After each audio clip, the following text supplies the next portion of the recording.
Excited to connect with you guys through the I Love CVille network on a Tuesday afternoon. Give the show a like and a share anywhere you are watching. We'll get rocking and rolling on today's program. If there's a topic you guys would like to cover, as always, you can send that to me, and we will relay that topic live on air in a truly dynamic program that is the water cooler of Central Virginia. That's what we work hard to do, is utilize this platform as the water cooler of the community, where talking points galore, inform, educate, enlighten, entertain on the program.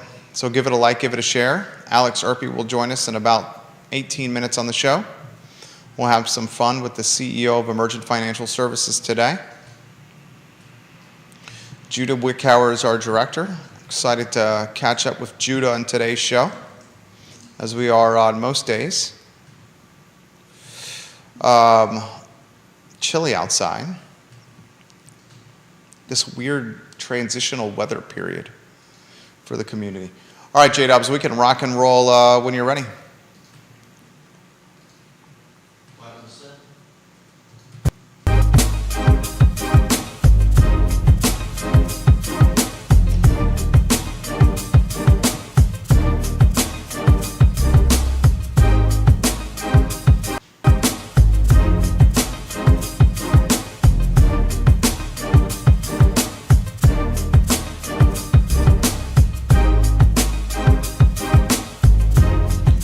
Guys, welcome to the I Love CVille show. My name is Jerry Miller. Thank you kindly for joining us. We are live in Charlottesville, the Commonwealth, the country, and the world on the I Love CVille network. A lot to cover on today's program, the Tuesday edition of the show.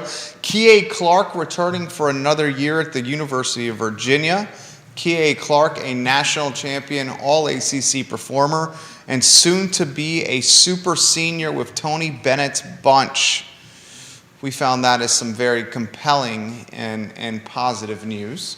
We'll chitter-chatter that today on the program. We'll talk turf fields and lights at Darden Tao Park and Albemarle County and the potential that comes with turf fields and lights in this community.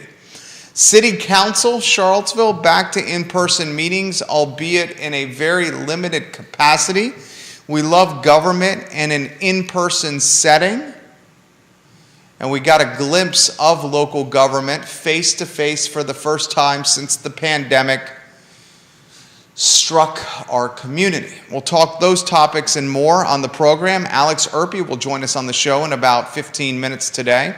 Just got a text message from Alex Erpy about Blackstone, the hedge fund, buying a student housing company. So institutional investors, Wall Street, now getting more and more into the landlord space. That topic on today's program.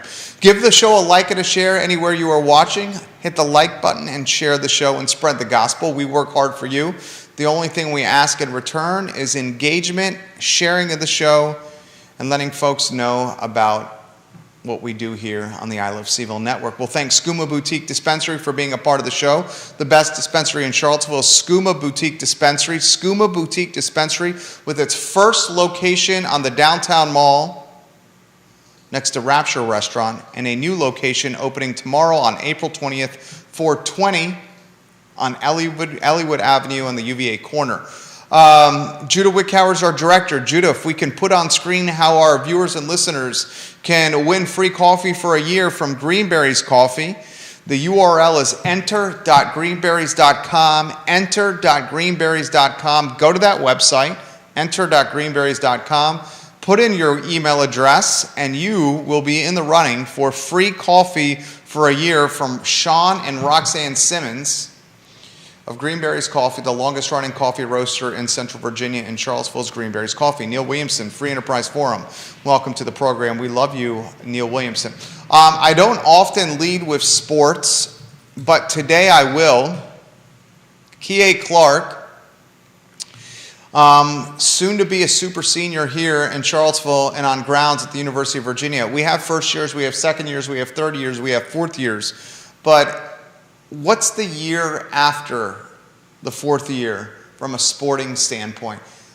Many in the media have dubbed them super seniors. The pandemic has offered basketball players, football players, lacrosse players, field hockey players, tennis players, any collegiate sport, the opportunity of an extra year of collegiate sports, and that's the super senior. Kihei Clark is already a national champion.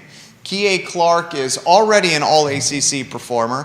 Kihei Clark should be recognized already as one of the best guards in Virginia basketball history, a man who made arguably one of the best plays in hoops history with the pass to Mamadi Diakite in the Final Four. Kihei Clark announces yesterday around happy hour that he's returning for another year under Tony Bennett and the Virginia men's basketball team. That means Virginia basketball is returning its top 5 scorers, its top 5 performers next year, and will add those 5 players to a recruiting class that is considered by many insiders in the industry to be one of the best classes in the country. Tony Bennett's team is loaded next year. He's got talent in the backcourt and talent in the front court. He's got 2 7-foot centers. He's got a post player in Jaden Gardner that can score in the paint and has a mid-range game that is good as any in the country. He's got a slasher in Franklin that can play defense, and if he can find his jump shot from Indiana fame before he transferred to Charlottesville while playing for the Indiana Hoosiers, he should be a tremendous contributor next season. And he's got 2 guards in Kihei Clark and Reese Beekman that undoubtedly will stuff the stat sheet. Now, there's been chatter on the message boards and on social media almost questioning or with a frustrated mentality from fans of Kihei returning for another season. I don't understand it. I don't get it. The guy is a proven commodity. I understand that he's a 5'7" player. He can't do anything about his height. I think he plays a lot bigger than he is. Having a man who's got 4 years of experience back on the roster is a reason to celebrate, not a reason to throw shade. And some of the fan base is throwing shade to this announcement that he's returning for a super senior campaign, a 5th year, because he will prevent the development of some of the young talent on the roster. I don't buy that. I don't buy that. Tony Bennett knows how to allocate minutes, and Tony Bennett understands personnel and coaching better than we do as a fan base. Do I expect Kihei to carry the same load as he did this past season? No. Do I expect his minutes to go down? Yes. Does Kihei have some things he has to improve upon? Yes. Decision-making, jump shooting immediately come to mind. But having a guy of his talent back on the roster is good news, not only for Virginia basketball, but it's good news for Central Virginia, Albemarle County, and the city of Charlottesville. Please realize, when Virginia football and Virginia basketball are doing well, the economy in Charlottesville is doing well. When football is 9-7 on this, when football is winning 9, 10, 11 games a year, the corner's packed, Midtown's packed, the downtown mall's packed, the hotels in Charlottesville and Albemarle County are packed, and the trickle over to Main Street and mom and pop businesses is noticeable. And when the basketball team is performing at top 10, top 5, or ACC championship caliber levels, it's the restaurants, it's the retail, it's the hotels, it's the venues, it's the events, it's our neighbors' businesses, and it's our businesses that benefit. So having guys like Brennan Armstrong and the football team back in the mix, having guys like Kihei Clark and Jaden Gardner back in the mix is not only good for the athletic department at UVA, not only good for Tony Bennett and his staff, Tony Elliott and his staff, but it's good for mom and pops and it's good for Main Street. It's good for our economy. And in an economic climate like the one we have right now that's vulnerable to say the least, supply chain issues, labor shortage issues, a Ukrainian-Russian war, all these things collided at one time along with inflation has created a vulnerable economic ecosystem. anything we have locally that helps fortify our economy from these vulnerable points is a positive.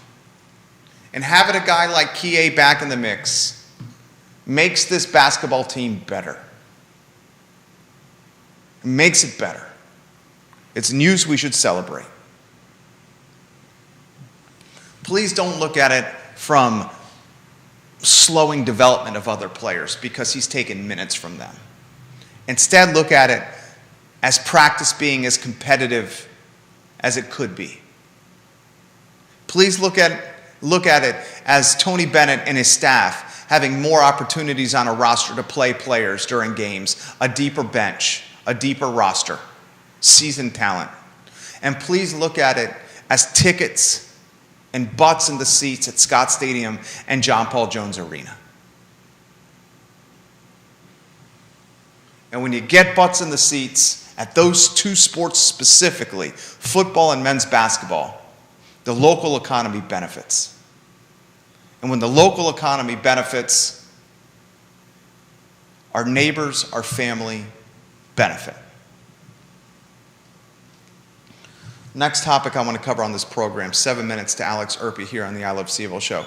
On Friday's edition of Real Talk with Keith Smith, Ned Galloway, Albemarle County Board of Supervisors, highlighted the potential for turf fields and lights at Dardental Park. Watch the show, it was excellent. Keith Smith puts a fantastic product together on Real Talk. And the concept is straightforward. Albemarle County allocates financial resources to parks in its jurisdiction. One of the parks in Albemarle County that is undoubtedly underperforming is Dardental. Dardental has soccer fields galore. And if you've been to Dardental like I have for soccer with our son, you realize that these fields are in piss poor shape, bad shape. Grass is missing from some of these fields, and it's just dirt, or when it rains, mud.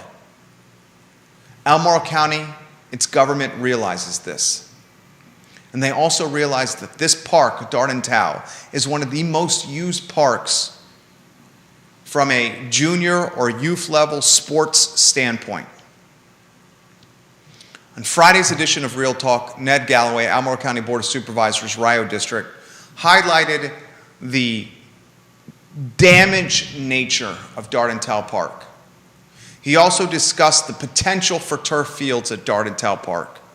And then he made a cause and effect correlation. If we turf the fields and create more opportunity for play because wear and tear is more sustainable, turf fields allow kids to play on them longer because they sustain or they hold up longer than grass. If we turf the fields, we might as well put lights around these fields as well. Now there's a neighborhood across the street from Dardental, the Cascadia neighborhood, that's very concerned about lights and the light pollution or the impact these lights will have on quality of life with its neighborhood that's across the street from the park. I want to highlight a couple things. Excuse me. Today's technology with lighting is incredibly innovative. The lights no longer glow horizontally or across the peripheral. Instead, the lights shine downward in targeted fashion. So the light pollution that we may know or remember from high school football stadiums where the lights you can see from miles away, not so much the case now. The lights are very targeted in their glow and their trajectory of lighting. Second, real estate values. Homeowners, as they should be, always concerned about real estate values. You put a park across from a neighborhood A neighborhood with sales 500,000, 600,000, 700,000, 800,000, 900,000 and up. And the homes at Cascadia are large, they're beautiful, they're luxurious, they're new, and they are undoubtedly, call it 500K to $1 million plus. You put a park with fantastic amenities directly across the street from the neighborhood. I can assure you the values of those neighborhoods will go up and will reflect the amenity-rich nature of the park. You take real estate and you put it across the street from amenities, that real estate's going to increase in value. I don't buy the argument that lights and turf field will impact or damage the value of the neighborhood. I don't buy that at all. I want to take even more of a broad view on this. Of all the parks in Albemarle County, the one potential, and Neil Williamson, I'm going to get to this comment, it's a really good comment. Of all the parks in Albemarle County, the one with the most potential for regional sports tourism, I think, is Darden Town. You got proximity to the interstate. You got proximity on the east side of town to Richmond, where there's a hell of a lot of soccer. You got vast acreage. You turf Darden Town and you put lights around Darden Town, the opportunity for regional sports tourism is evident and tangible. That's something I've championed for an extended period of time on this network. From a short-term Albemarle County standpoint, the jurisdiction should do right by us as taxpayers and as citizens by taking a park in Darden Town, improving it, and taking it from a low performance level to a higher performance level. And one way of doing that is by turfing the fields. When it rains at Darden Town, kids are playing soccer in mud puddles. It's a fact. I've seen it firsthand with my kid. There's too much foot traffic and athletic activity at that park to have the park in the shape it is right now. If you're going to spend the money to turf the fields, and turfing the fields is not going to be cheap, and it's going to be taxpayers that bear the brunt of this infrastructure improvement. If you turf the fields, you might as well light the fields as well so kids can play after dusk and at later times of the day. Because if you expand the window of opportunity of play, you can get more contests and games played in. Kids can play at 6, they can play at 7. And Neil Williamson makes this point. I'm not taking any sides on Darden Town, he says, but neighbors are also concerned about increased traffic with lit soccer fields and lit fields and the traffic that comes with that lighting. That's a fair point. That is a fair point. There's no question that the traffic will increase around Cascadia and around Darden Town Park. But the counterpoint to that statement is, hey, you bought a house across from a park. You bought a house in the urban ring. You bought a house in an area where traffic is evident and was expected when you made that purchase. Kevin Yancey, king of Waynesboro, says, Pantops is a zoo without any increased traffic. That's another fair point. Pantops, Freebridge in particular, is a zoo. But here's the reality. That area of town is the urban ring and where development is supposed to happen.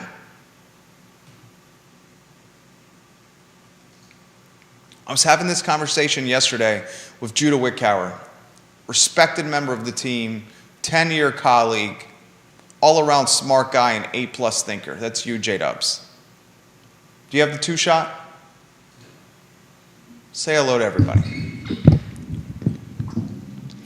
And to Judah's credit, you have... Hello, everybody. You have the heart of a Samaritan. Okay. You have a big, massive heart that's caring and sympathetic and empathetic and kind. You are a kind person. Thank you. You are. I often find myself in respect and in awe of your kindness, your patience, your empathy, and your golden rule mentality. I often ask myself, or often find myself saying, I wish I had more of that. The patience in particular, the kindness, and the even-keeledness. And yesterday, the community saw your kindness and your sympathy and your empathy when we were talking housing. And you took the stance yesterday of, I don't know that I took a particular stance. I certainly wasn't implying that people should be giving away rent or housing for free. If that's what anyone thought, I apologize. I was simply asking the question, trying to understand the delta between what you need to make to cover your costs and how much you charge. And I'm not suggesting that people set, the cost of their rentals like just above how much they need so that they're not actually making any money.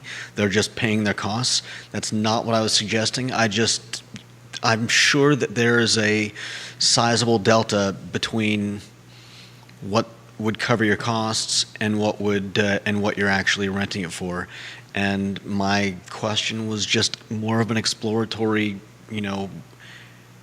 how do you decide how much you need? And apparently the consensus is that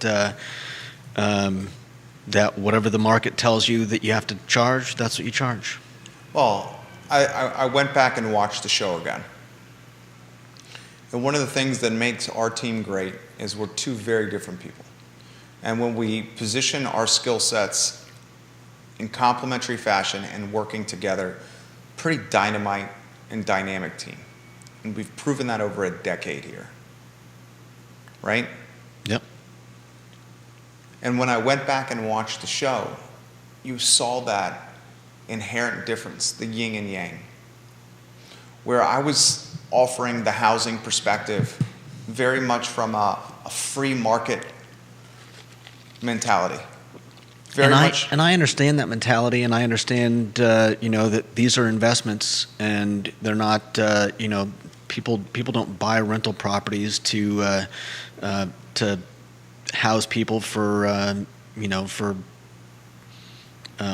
what's the word I'm looking for? Peanuts. No, for Philanthropic reasons. Yeah, altruistic exactly. reasons. Yeah, altruistic. You're not buying rental properties to give them away. But I guess where I'm coming from, and Vanessa Parkhill, Vanessa, are you watching The Queen of Earlysville? She made this comment, and it was to your point. We talked about housing, and I said it's the landlords that don't determine the price. It's the tenants that can determine the price. The landlords are going to offer a price for their rentals. Mm-hmm. And if the tenants say no or don't choose to rent the properties at that price, the landlords will drop their price until it's at an equilibrium point that the tenants are happy and the landlords are happy. Right. Vanessa Parkhill made the point, and she's the Queen of Earlysville. We love her quite a bit on this program. We respect her contributions. She made this point yesterday. Well, housing is a little different because people need places to live.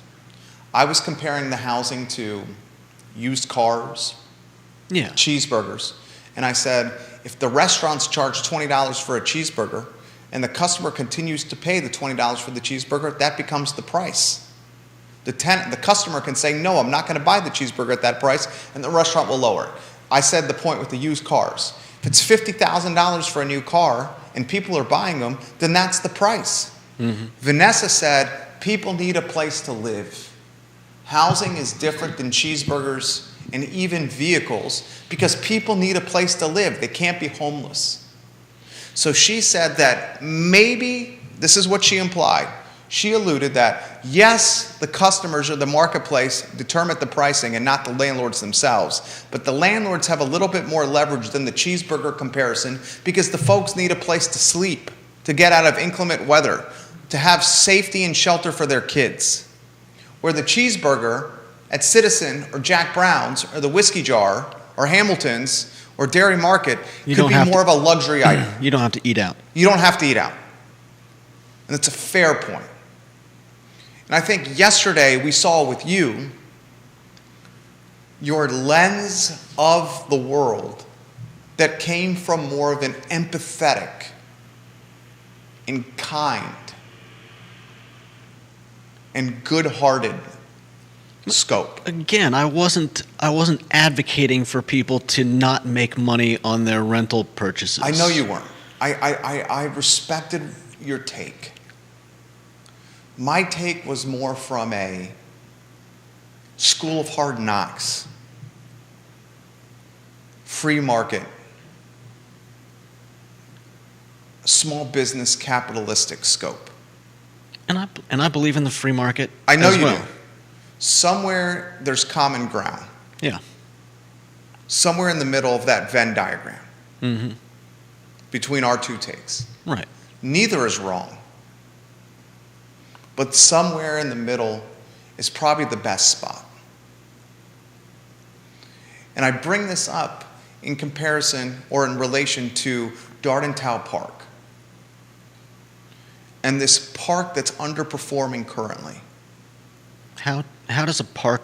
I don't know anything about parks, at least not performance-wise. So how is it based on people renting fields for games? How it's underperforming is the fields are in terrible shape. Okay. And they're in terrible shape because they have such high usage. It's the park that has, I would say, and someone may be able to correct me with this or not, one of the highest usages of any Albemarle County park, I would bet, is Dardentow. Someone correct me with that. McIntyre Park is up there as well. McIntyre Park is City of Charlottesville, isn't it? That's got to be City of Charlottesville. So we'll stay focused. So many kids are utilizing this park to play sports that their wear and tear is destroying the quality of the fields. Mm. And when it rains, the kids are playing soccer in mud puddles because the grass is pretty much non-existent. It's like our backyard. You've been in my house. My backyard is in tough shape. When you got 200-pound German Shepherds running around a backyard and destroying it, the grass is going to go away. Yeah. Same thing with the park. So here Albemarle County's government realizes, Ned Galloway straight up said it on the show on Friday. Neil Williamson was there, president of the Free Enterprise Forum. Keith Smith does a great job with Real Talk. And he said, we all realize that Dardentow's in bad shape. He said, we all realize, Board of Supervisors, that we got to invest money into it.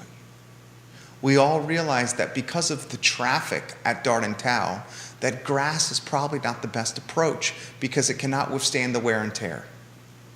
We all realize that turf may be the best option. And then he did a cause and effect. If we turf the fields, do we then go ahead and light the fields to increase the playability? If there's lights on the fields, you can play later. Older kids can play later at night and get their games in. And then I immediately, because this is one of the aspects of the campaign for Board of Supervisors, highlighted sports tourism. And he said, obviously there's that. But even more important is the service and benefit it will provide current Albemarle Countyans.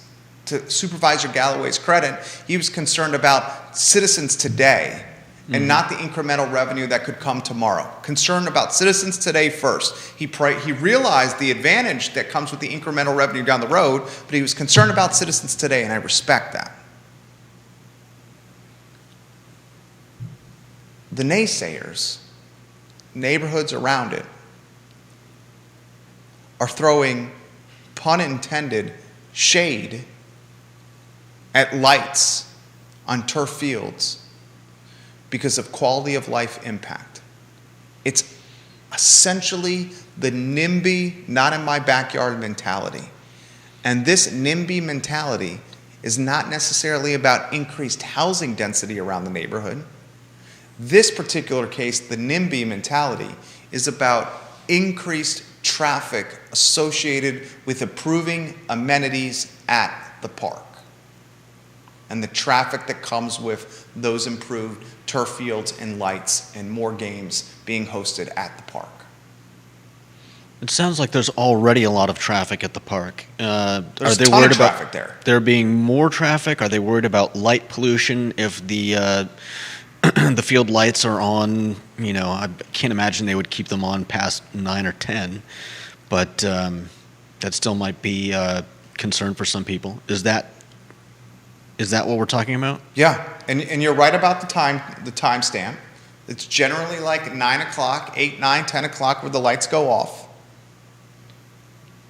But the concern is, if you light and turf the fields, an already congested area of traffic will get additional vehicles on the road, which impacts quality of life for folks living around the park. And my response to that is you bought a house across the street from a park. My response to that is, you bought a house across the street from a park, and that park is driving your real estate values upwards because you have a park across the street from your house. Mm-hmm. You then can't leverage the park that's increasing your real estate values and leverage that park in a negative way to keep amenities and improvements from happening to it. Right. What's the saying? You can't have your cake and eat it too. Right? Mm-hmm. Vanessa Parkhill is watching the program. She's the queen of Earlysville, and she's just dynamite. Just absolutely dynamite. She says, our family spent years traveling out of the area for athletic events. Albemarle County is missing out on a huge opportunity. She says, hi, Jerry, Dardental Park should have turf and lights. These fields have been in super high demand for 15 plus years. Kevin Yancey in Waynesboro watching the program. If they can't maintain grass, what makes you think they can maintain the turf?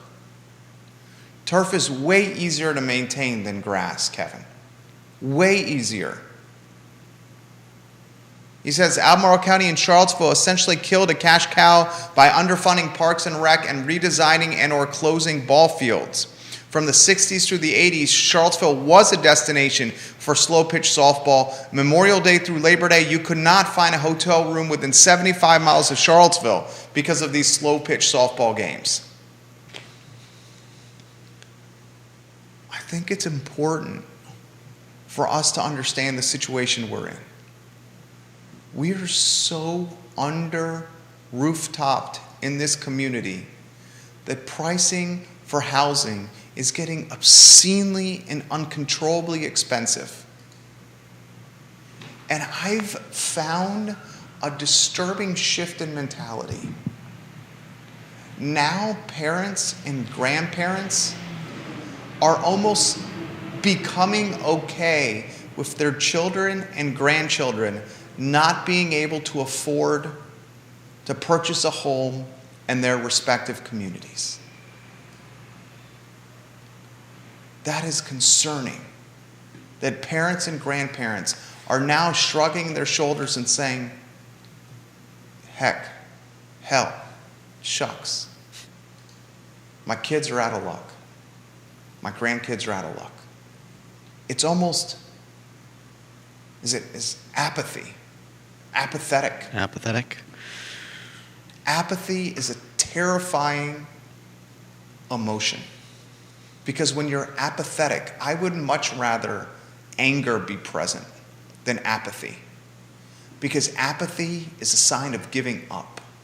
Mm-hmm. Anger, while clouding your judgment, is a sign that you're not ready to quit the fight. And the apathy that is arising with housing is disturbing, demoralizing, depressing. Stakeholders and us as leaders must fight apathy. And I'm not saying we shift the emotion to anger, but it should be undoubtedly pivoted to engagement. And what can we do about this? Mm-hmm. And that's why I wanted to highlight with you your kind-heartedness, your open-mindedness, your patience, and your all-around golden rule mentality. Yeah. For so long, the line in the sand has been, we leaders have houses and own real estate. Our values are going up. Why do we need to think creatively about creating more housing when additional inventory could just diminish price point increase? And that's wrong.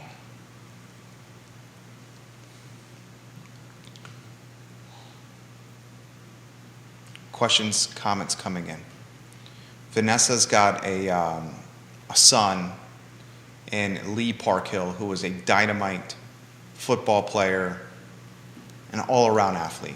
He said she says when Lee's Pop Warner team was heading to the playoffs late in the season, the families all pinched in to rent lights so the boys continue practicing at Hollymead.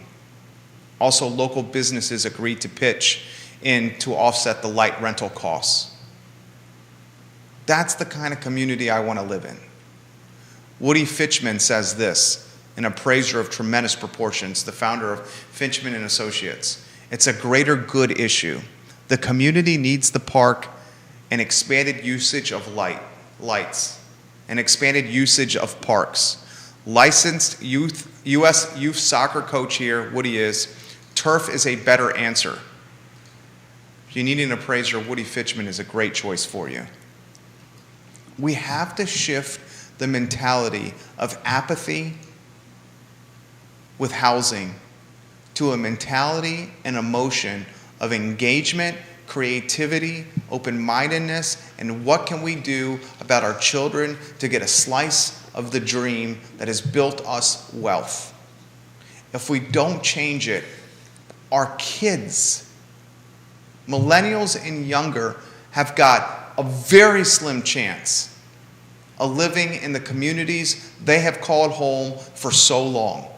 And I might add that I think some of the people that are already living there might run into issues. I mean, you've talked before on the Real Talk show about what happens to elderly people when their neighborhood gets gentrified, and all of a sudden they can't afford the taxes on the home they've been living in for 40, 50 years because they're on a fixed income. And what could help offset gentrification associated with rising real estate taxes?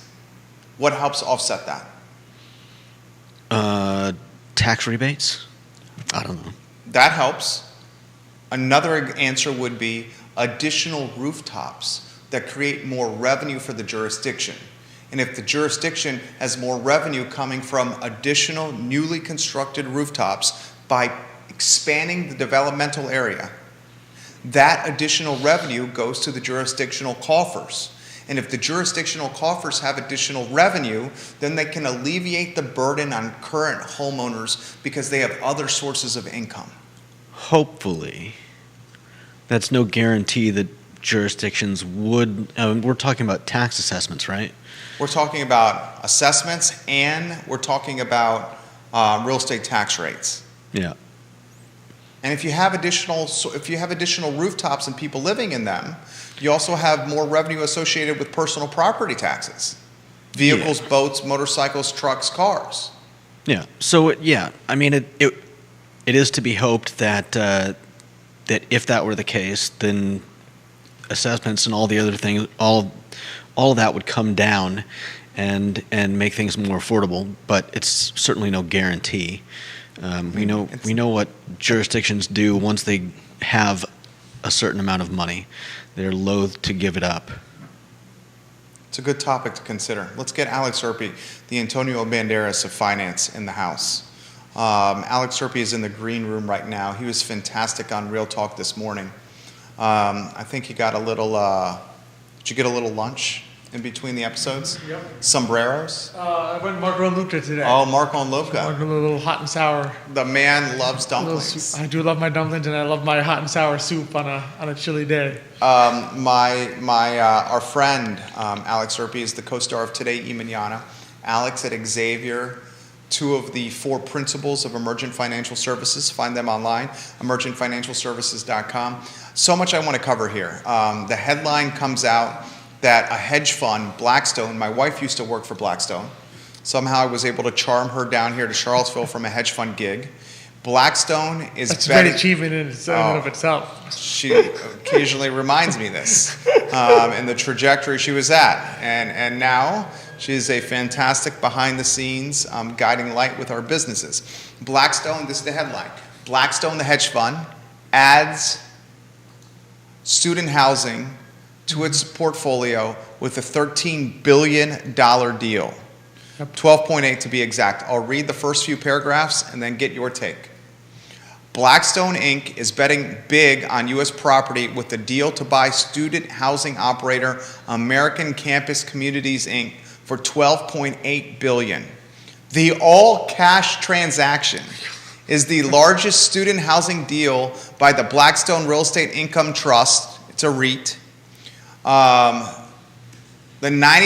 Just short of the $97 billion, the fund it has is $97 billion.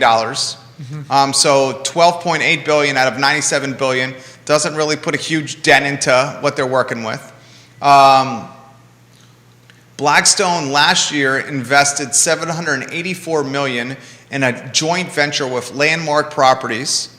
The New York-based Blackstone has been scooping up U.S. housing assets of all kinds as the pandemic reshapes where Americans work and live, which along with low borrowing costs and supply constraints have driven a boom in property values across the country and led to the sharpest monthly rent increase in decades. Alex Erpy, anywhere you want to go? It's an interesting topic, and glad to be back. Of course. I love always being here every Tuesday. I always enjoy also the Tuesdays where I get to do double duty. I get to do Pete's wonderful show, Real Talk in the morning, and then come back an hour later We'd love to have you. and do this one. 2 things come to mind. A, we were talking this morning about the School of Data Sciences, and my first initial thought was, isn't that part and parcel of it, that as you have more students who will need more housing, you will have companies like Blackstone, I should say, that swoop in here and say, all right, let me get in this market. Let me get in the market of student housing where, I mean, you're talking rent, you're talking dorms in the case of certain schools, you're talking required dorming. So just the operation, the management, the ownership, it's all heavily involved. And we've seen here just what incoming students can do to apartment prices. We've talked to, I mean, I've known some realtors who will tell me 2021 when the student year was starting, I mean, you had apartments that would be gone in a day. This idea, if you didn't have a triple escalation clause, you would be outbid by students' parents who were willing to pay for them to be in that apartment.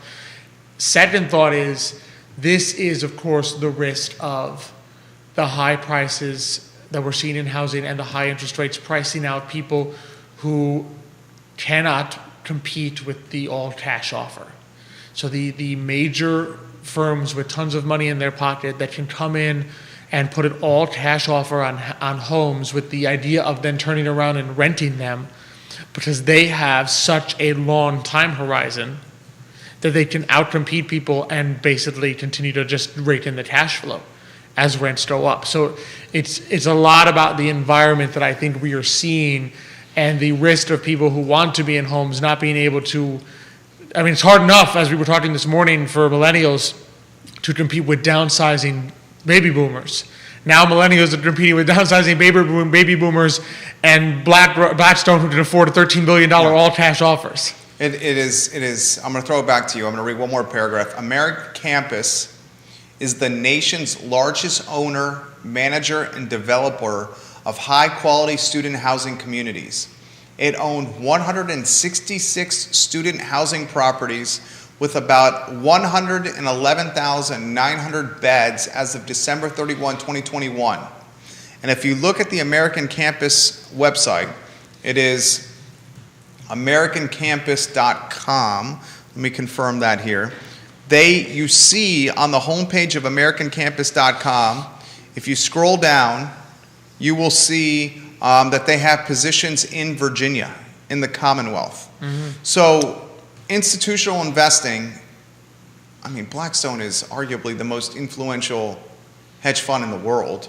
I mean, BlackRock is up there as well, as you've mentioned. Jumping in the housing game convolutes the waters even more.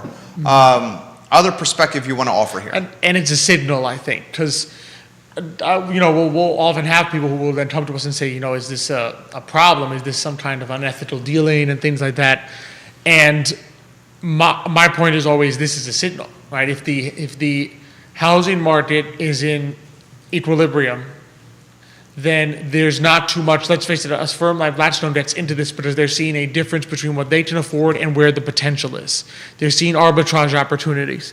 Those opportunities exist where the markets are in an equilibrium, right? If supply and demand are in good position and they're keeping up, you do not have firms that come in there and try to and think that they can squeeze a lot of value out of that. When you have shortage of supply, you have firms that come in and try to get in on this because they are seeing numbers indicating some kind of dysfunction that they can then get in and collect arbitrage on the difference between what they can get in at and where they think the price is going.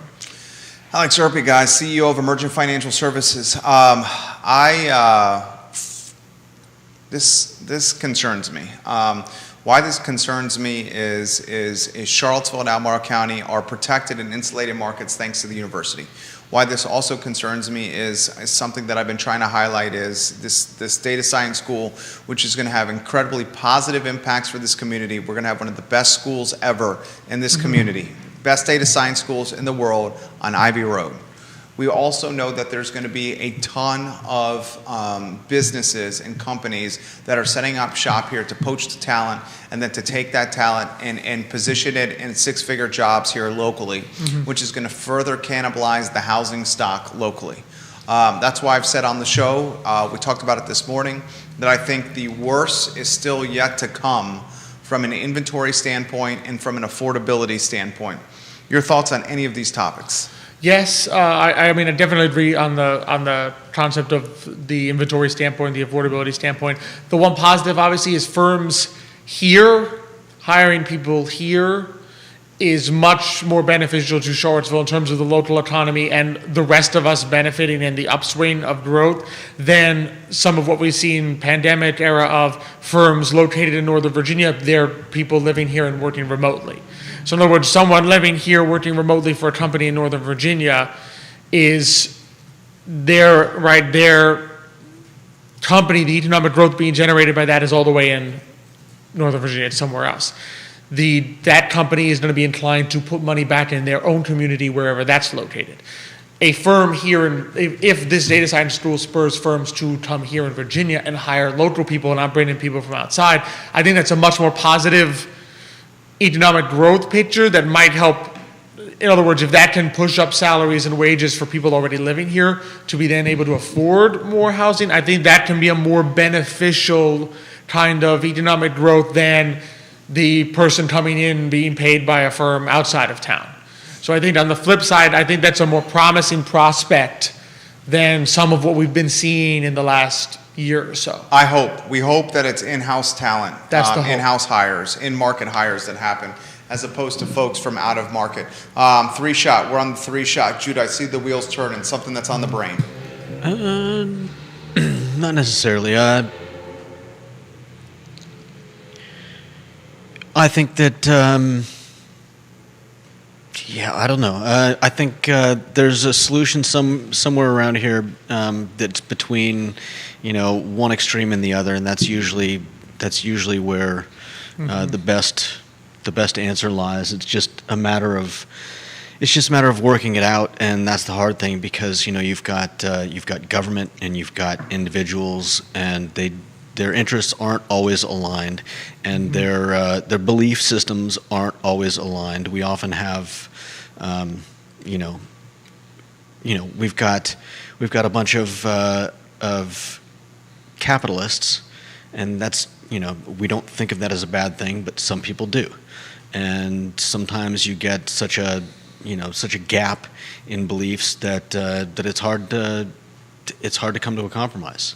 Do we think, what do you think the footprint of UVA is going to eventually become? I mean, when we were in school there, you and I were different times at school there. When I was in school there, you had grounds, and then you had the JPA corridor, Jefferson Park Avenue corridor, and JPA would go probably as far as Fry Springs Station, maybe to Fry Springs Station. The students that were in the Fry Springs Station corridor were more grad students. Shamrock to Student Health was more undergrads. I lived on grounds first year at Dabney Old Dorms, and then Lambeth Commons second year, third year in the fraternity house, fourth year off 14th, I think that's 14th. The road that is right there next to Orbit, now Boylan Heights. Now you see the footprint of grounds down West Main Street. You have the footprint of grounds on the other side of JPA that's heading more toward Fry Springs Beach Club, where students are at, Stribling, Cleveland. The footprint is expanding. And why we highlight that is this is housing that otherwise was going to locals, that is going to students. And as they admit more students, they need somewhere to live. Your thoughts on how this footprint expands more? Part of what it is it pushes the middle class further away from the city center, because the students are always going to need to live very close to grounds because there is no parking at UVA. So as the grounds expand and the students, that reign of students, you see it kind of with the city as well. You see the middle class probably just keeps getting pushed out more and more to the peripheries, and then travel in and out of the city becomes key there. In other words, what's your cost to actually, you can no longer afford to live close. If you work in the city, you can no longer afford to live in the city. Therefore, how far out do you end up being, and how expensive is it for you to travel back and forth? How much time do you lose? To Judith's point, it is the balance. My dad I know he's talked about this a couple times, Xavier, that, as someone who came from New York City, he doesn't want, his goal is not for Charlottesville to become like New York City, in the sense of you have so much population density that you're so far out that it takes you so long to get to work and back, that your quality of life, yes, is everyone wealthier? In a sense, has GDP doubled, tripled, because you have all these people making six-figure salaries? Yes, but has your quality of life in some ways declined? Right, and that's the balance, right? Because growth is good, economic growth, and no one in this equilateral triangle of content is going to dispute, that economic growth is a good thing. We all like it. But at what point have you sacrificed some of the quality of life that made Charlottesville like one of the top retirement places? Is it still going to be one of the top places to retire if you're a senior and the only place you can afford to live is actually Albemarle County, which is 30 minutes away now from the Symphony, 30 minutes away from sports, 30 minutes away from eating downtown? Is it still the best place to retire, or are you like, let me look for a town that's less small and has less growth, ironically enough? And so it's the balance. Well said. And is the GDP of the area growing because you're getting an influx of people that are making more money, and the people that are making less money are getting pushed out? Or, is is there an imbalance that's creating that, that growth?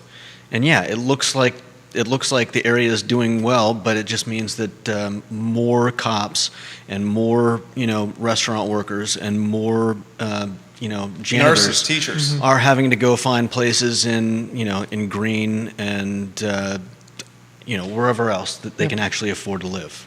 Great take, both of you guys. I would say that is literally what's happening. And it's unfortunate. It is. It's the challenge that I think a lot of places like UVA, where you've got a town based around a college that is a very well-known and good college, are facing. It's the old per capita GDP problem. Right? What you want is per capita growth, like per person GDP growth. Because I can tell you right now how to double Charlottesville's GDP, and it's to double the number of people living here.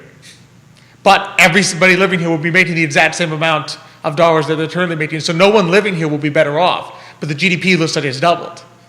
What you really want is, does that growth come with people already living here becoming more successful? So how about this question from Kevin? Then how do you improve the GDP with folks locally? That's the challenge. It really needs to be things that encourage. Kevin Spencer, thank you. That's a great question. For local, it seems to me it needs to be things that encourage people to spend and participate locally. The way you grow per capita is that money does not leave the area. In other words, money in Charlottesville gets circulated more frequently. Right, because in other words, I buy from you, you buy from, you go out to eat. That person who you went out to eat pays another local person. They're more successful. And as that money goes around, the same dollars, everybody per capita is more successful. And obviously, growth of population can sometimes have that effect. In other words, if you create a new position and you hire someone in Charlottesville and you pay them $100,000 a year, as long as they spend that money locally, that $100,000 actually ends up boosting per capita everyone.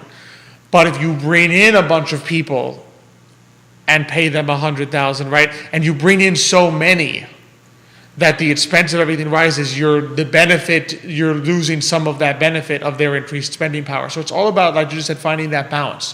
What's the balance between the growth that comes from more successful people living here versus the detriment of quality of living and cost of living that comes from more successful people living here? I would love to see, and you guys are both on point, Judah and Alex Erpy, guys, I love Tuesdays with these guys. I would love to see a stronger commitment for education with locals, especially the underserved demographic of locals in this community, people of color, from a science, technology, engineering, math, and data science standpoint.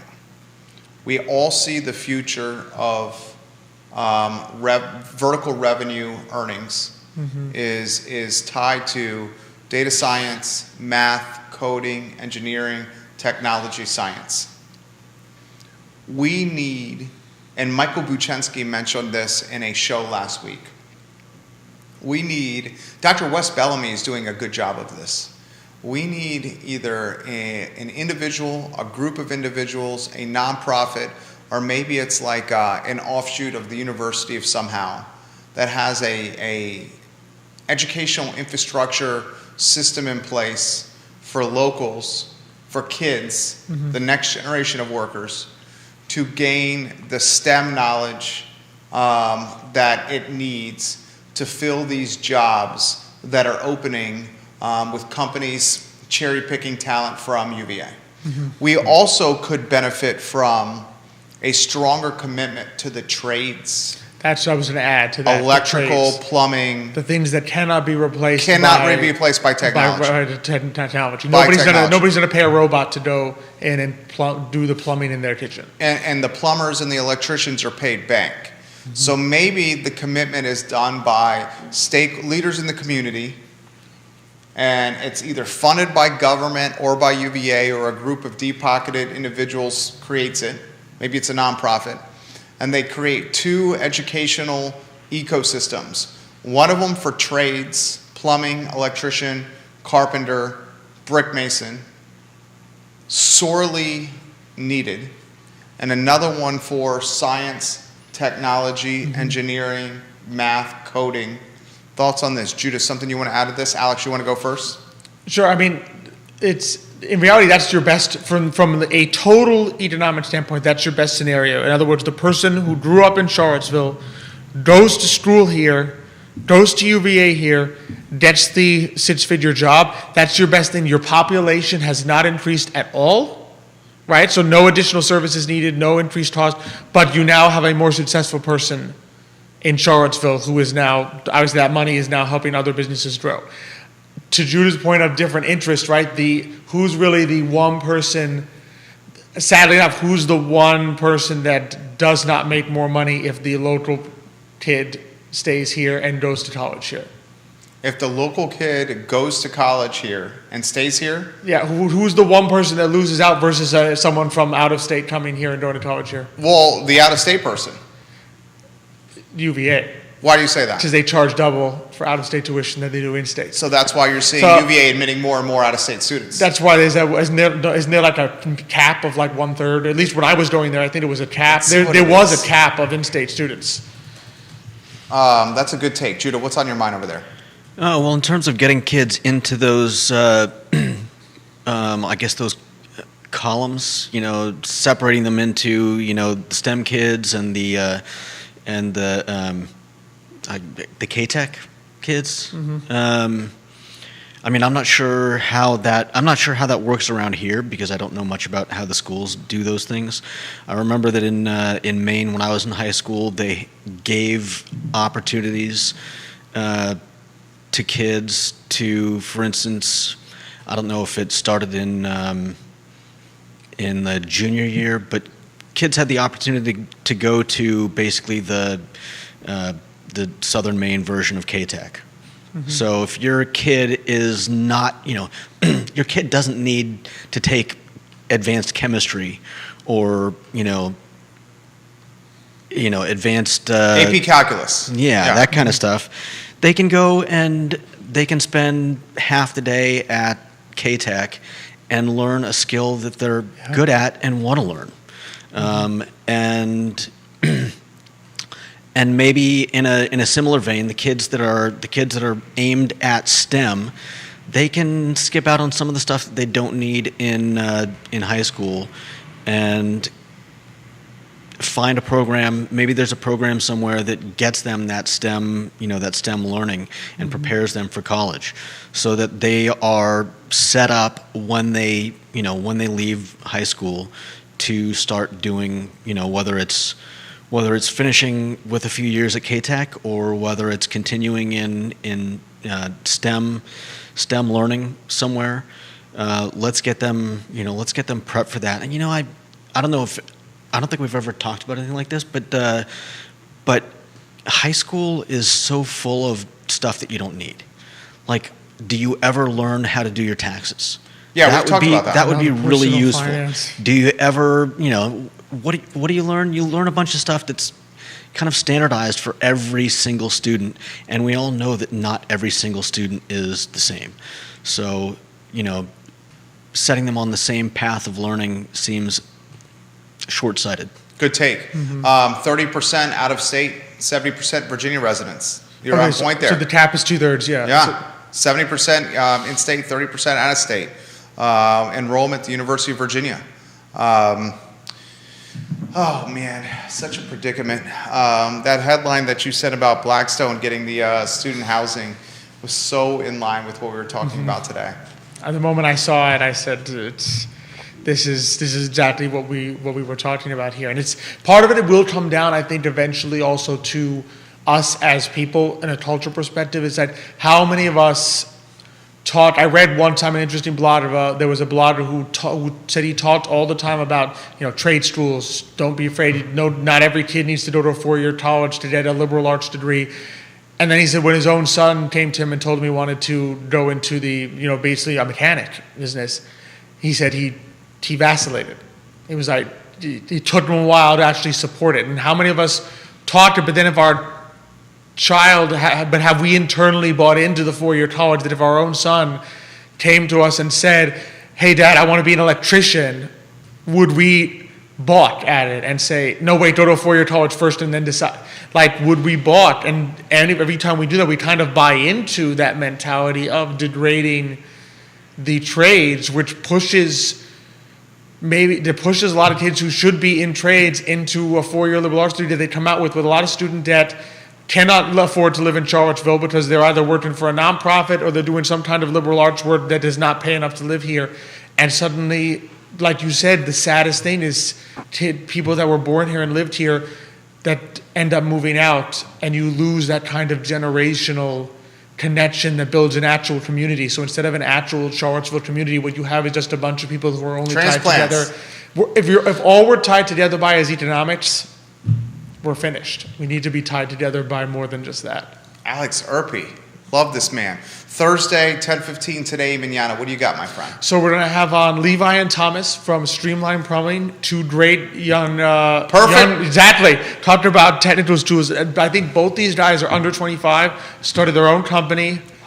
Fantastic You lined this job. up. I lined this one up. Levi is a fantastic friend of mine from Bible study, but he's also just a fantastic human being, really smart guy. Talked about one of those STEM engineering geniuses, putting it to work in a local business that they've started. So it's going to be awesome to have them on.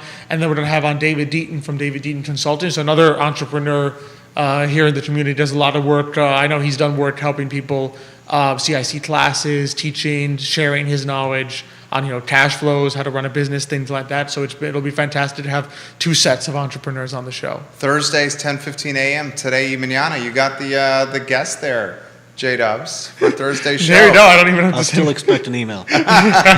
You will get it. He is one of the best. He's the best, right? He is the best at keeping up and getting me informed before the show. Before the show, Alex, he says that all the No, time. my deadline, I try every day to get by 5 p.m. on Wednesday. Ideally, I do it on Tuesdays, but if I'm behind by 5 p.m. on Wednesday to get Judah the email. He said last week, he goes, I never worry about Alex. Yeah. Yeah, no, I don't think I've ever sent you the initial email on Thursday morning. On Thursday morning, it would be an emergency, like someone can't make it, Right, someone right. added someone. Some of those emails come into us 12 minutes before the show starts. Yeah, I know. Occasionally, He's got no comment. You can see his face. which I try to avoid. Those are the ones where the... No, it's not you Oh, that yeah. does it. Those are the ones Yeah. where, like, you got the desk and said, Yeah. hey, we're both coming. And I'm like, both?